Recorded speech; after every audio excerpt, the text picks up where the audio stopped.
It is the latest political face-off. Rahul Gandhi, the leader of the opposition, has taken on RSS chief Mohan Bhagwat for saying that India truly gained independence after the construction of the Ram Mandir in Ayodhya. Rahul said that in any other country, Mr. Bhagwat would have been arrested and tried for treason. But things got heated up and controversial when Rahul Gandhi said, "We are fighting every institution which has been captured by the BJP and RSS. We are fighting," his words, "the Indian state." Now, the BJP has launched into Rahul Gandhi saying, is he waging war against the Indian state, the Indian people? And if it is so, using his words, isn't that anti-national Maoist ideology? Isn't that the real charge of treason which he's accusing Mr. Bhagwat and the RSS of? And this, of course, has led to a huge political face-off between the BJP and the Congress and the rest of the opposition chiming in as well. But first, the story of how something that Rahul Gandhi said, which no one thinks it's inadvertent or that it was a slip of the tongue, but even if it were, can someone say that he's waging war against the Indian state, least of all someone who is in a constitutional position as leader of the opposition? Bharat का स्व मर जाए, भारत का स्व अपनी गर्दन ऊंची न कर सके, इसलिए तो मंदिरों के विध्वंस हो गए। वो देवी देवता, उनकी पूजा, ये स्व नहीं था वो, लेकिन उनके रूप में जो आदर्श सामने आती है, जीवन की जो मूल्य सामने आती है, वो भारतीय है। भारत उसके लिए जाना जाता है। भारत की संविधान की प्रस्तावना में उसका स्पष्ट उल्लेख है सारी बातों। If you believe that we are fighting a political organization called the BJP,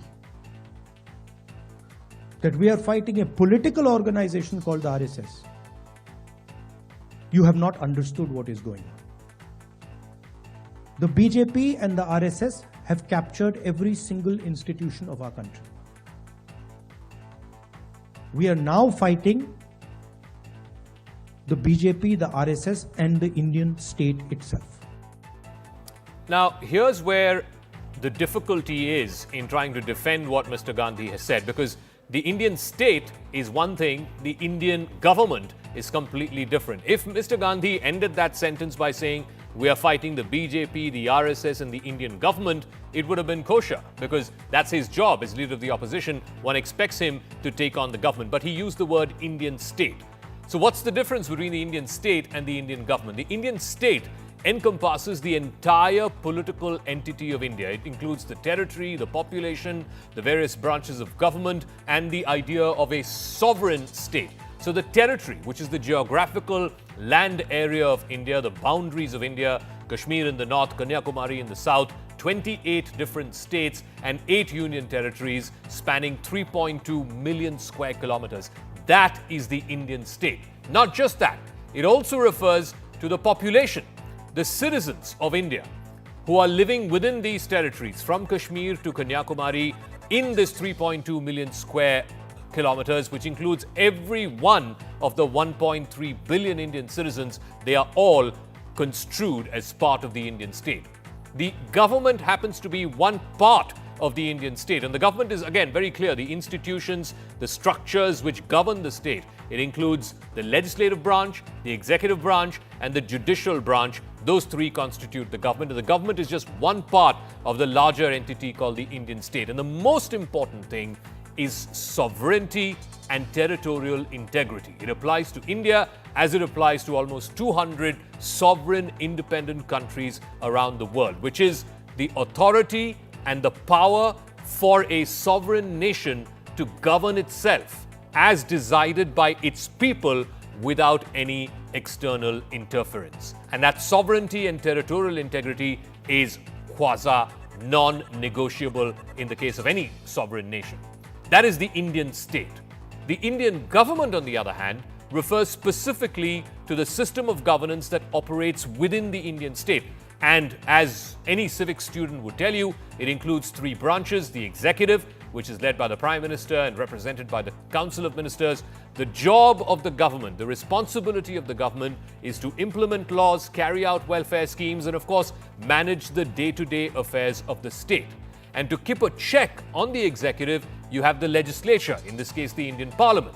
The Parliament, of course, comprises of the two houses, the Lok Sabha, which is the lower house, the house where representatives are elected directly by the people of India, and then you have the elder house, the Rajya Sabha, the upper house, which is the house of the elders or the house of the states, where there is proportional representation from each of the states, as well as the lower house. So these two are the legislative branch whose job it is to make laws for the country. Rahul Gandhi, as leader of the opposition, occupies a constitutional position. He represents the legislative branch of the Indian state. And finally, there is the judiciary, which includes the Supreme Court, the high courts, the various lower courts, whose responsibility is to interpret the laws and make sure that every law that is passed by the legislature stands the scrutiny of the Constitution. And also, of course, it is the branch of government that ordinary Indians knock on for administration of justice. Which is why in India, it's very clear the head of the state is President Draupadi Murmu. She is the supreme commander of the armed forces, whereas the head of the government is Prime Minister Narendra Modi, which is why in diplomatic parlance, there's a very different visit if it's done by a head of state, and it's a very different visit if it is done by a head of government. Now, what was Rahul Gandhi's intention? Was it inadvertent that he said that we are fighting not just BJP and RSS, we are fighting the Indian state itself? Or was there something more sinister at play? Rohan Gupta is spokesperson of the BJP. He's joining us. Lavanya Ballal, spokesperson of the Congress, is also joining us. Lavanya, I've just given out that primer on why Mr. Gandhi was wrong. If at all, his choice of words was not inadvertent, because you can't be fighting the Indian state. That is exactly what he has accused Mr. Bhagwat of, treason. If you're fighting the Indian state, that is sedition, that is treason. So how are you going to defend Mr. Gandhi's words?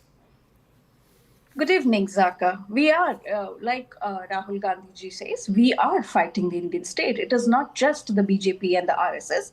We are fighting multiple institutions that have been weakened or that have been compromised by the BJP. We have seen that happening often. For example, the institution of ED. We have seen how many raids have happened against the ministers or the leaders of opposition parties, but no leaders of the BJP have raids against them. The minute these people, the so-called accused leaders join the BJP, voila, they're all clean overnight. So we have seen how compromised every institution has become today because of the BJP and RSS. And yes, when he talks about Mohan Bhagwat's treason, he's absolutely right. How can Mohan Bhagwat say we got independence only after we built the temple? Yes, of course, it's a great moment of joy for all Indians when we built the temple, but it's a disservice to the entire, set of people, millions of people who sacrificed their entire lives to bring independence to this nation and to the great, the work of Dr. Ambedkar and our constitution and all of that. I mean, I just don't understand how can somebody be so disrespectful towards the contribution of the founding fathers of this nation, not just the Gupta, big names. So millions of unknown names have, sacrificed their lives. The first part of what Rahul Gandhi said was, how can Mr. Bhagwat say that India truly got its independence only after the building of the Ram Mandir? That's a disservice to the freedom movement, the freedom fighters, the framers of the Constitution, the founding fathers of this country. He says in any other country, if Mr. Bhagwat had said the same thing, he would have been arrested, he would have been in jail, and he would have been tried for treason. How do you respond? See, Zaka, first of all, it is very difficult for Congress spokespersons to defend something which is undefendable. You cannot justify the statement of their leader of opposition where he clearly says that you are fighting against Indian states. How can he say that? This is not the first time. This mindset we have seen in past also, where he had gone abroad and spoken against the country. People will not appreciate this. Definitely you have right to fight Indian government. Definitely you can differ with BJP government, criticize their policies, criticize their decision. But in that process, if you start fighting against the country will not forgive you.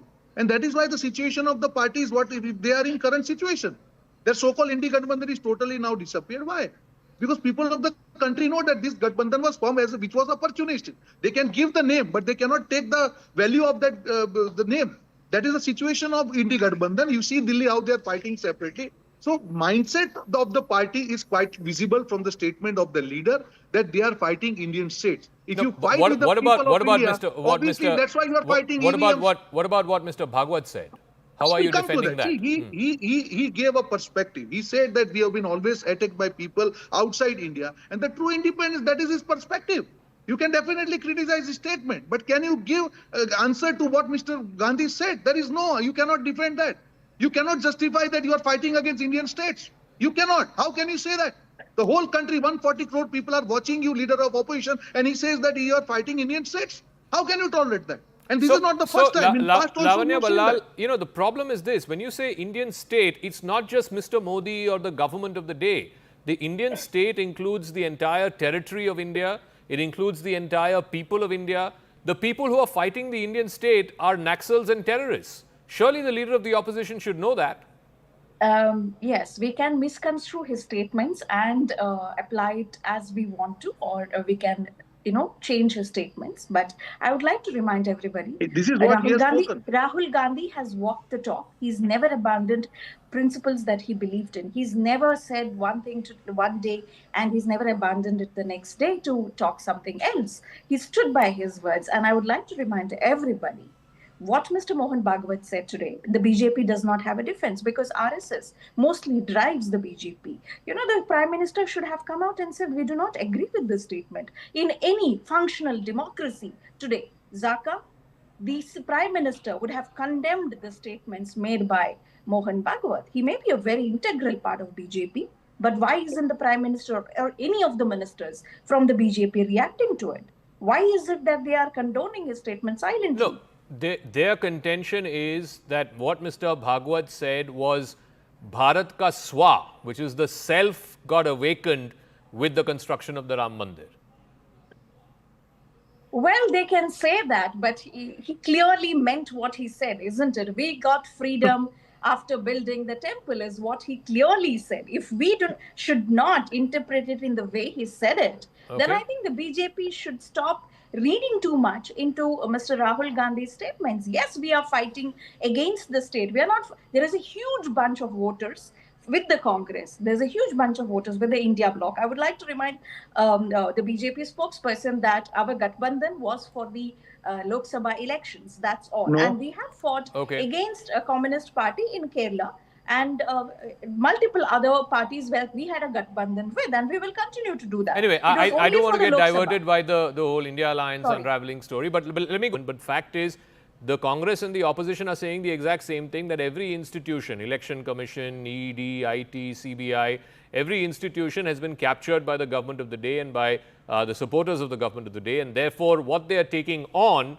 which is what Mr. Gandhi said, is not just a political organization like the BJP or a political entity like the RSS. They are taking on institutions. Zaka, even answering that, assuming that whatever words he has used is not meaning that, you tell me the election commission, right? You are winning in Jharkhand. There you are not, the election commission is not captured by government. You are winning in Jammu Kashmir. There it is not captured. Why selectivism?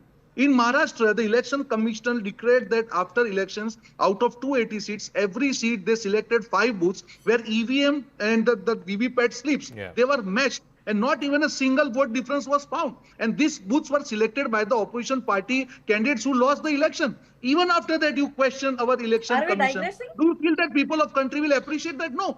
That is the problem. The selective approach of opposition party, wherever something happens good for them, satyameva jayate, लोकतंत्र की जीत हो गई. अगर कुछ गलत हो गया, तो बीजेपी ने कर दिया. People will not trust you that. I know Zakat is not about Indi Gathbandhan, but since my friend referred to Indi Gathbandhan, let me tell you, do you feel that if you are not fighting elections in alliance, the issues will change? The same Aam Aadmi Party, with him they were canvassing it with the people of Delhi before 6 months. Now they are fighting each other. People will look that Delhi will take that. No, the issues are not different. Now they are saying that they are corrupt. We'll leave so it this at is the difference of ideology, Zaka. My main point is, this is the party where what they speak and what they approach or follow is totally different. It's for the people of Delhi to decide whether they look at the India alliance as an unnatural alliance, a non-ideological alliance, or merely a political alliance, or is it an alliance with the sole aim of booting the BJP out of office. People of Delhi will speak in less than a month's time. Thank you very much for the meanwhile, Rohan Gupta and Lavanya Ballal, for joining us.